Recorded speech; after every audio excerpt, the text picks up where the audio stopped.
Okay, in this video I'm going to show you how to build a simple contact form that you can put right on your website without doing any programming. It'll take you about 5 minutes worth of work using formmailhosting.com. And we're going to put it right on this website right here in Dreamweaver. So the first thing you need to do is just head on over to formmailhosting.com and set yourself up a free account. And the very first thing you're going to see is it's going to want to help you build your first web form. And that's what I have here. So the first thing you want to do is give your form a name, and I'll show you why you want to do that later. And then you want to put where you want your the results of your form sent to.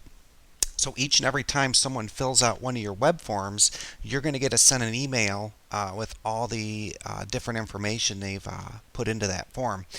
You can also put in a thank you page. This is where you want your form submission to end up after someone types in the information and hits submit.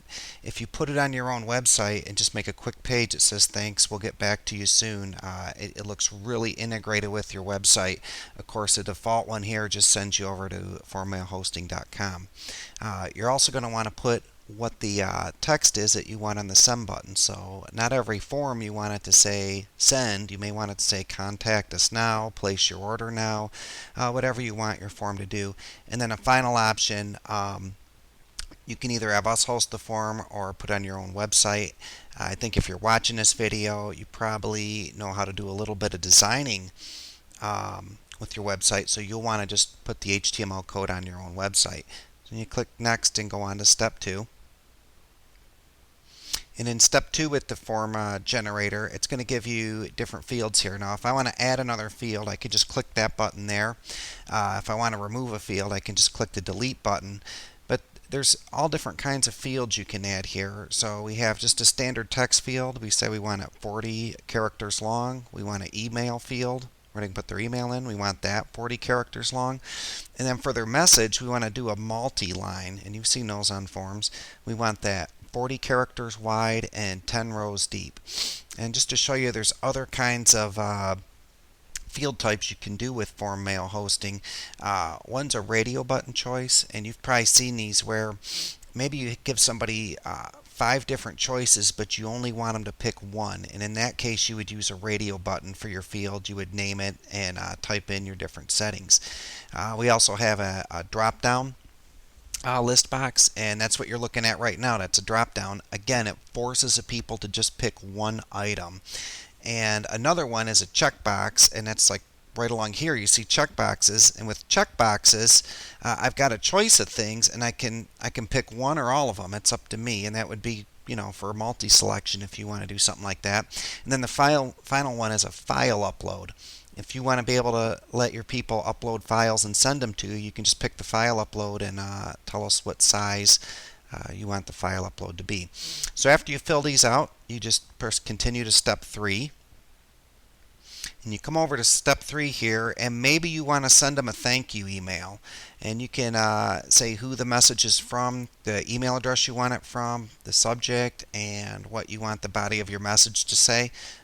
You can send a test message to yourself to make sure it's formatted how you want. But this just basically lets people know that once they've sent an email over to you, you know, they're going to get it. So just hit finish. And here's the HTML code. It's all formatted for your website. You can just take this code right like this and copy it and paste it right into Dreamweaver right here. You can see how I did that. And there's the code that it generated. Again, I don't have to do any programming here. I just paste this right in. There's the bottom of the form text there. I just paste this right in, and I got a working web form. On this one, I've asked them if they've already purchased, and I want to know if they did or not. So that's how I did this form. When they hit send now, I'm going to get the email sent right to me, and I can reply back to these people. Now, a neat thing that Form Mail Hosting will let you do is if I go to my dashboard here, it's going to show me all the different submissions for all my different forms. And you can see some of them have thousands of them for download forms and things like that. But I can click this Excel icon, and it's going to show me all my form submissions right here in an Excel sheet. So if I want to do a bulk email broadcast or email these people, I could do that. And you can see here, here's all their messages. So um, as different things come in, I can see different trends about the product. Or if you're doing surveys with drop-down boxes, this works great for you. So that's another added feature to formmailhosting.com. So basically, if you want to make forms real quick and you don't want to do the programming, the best way to do it's with an HTML email form generator, and formmailhosting.com can do just that for you. If you have any problems, use the contact us form right on formmailhosting.com, and I will certainly get back to you. Thanks for watching the video.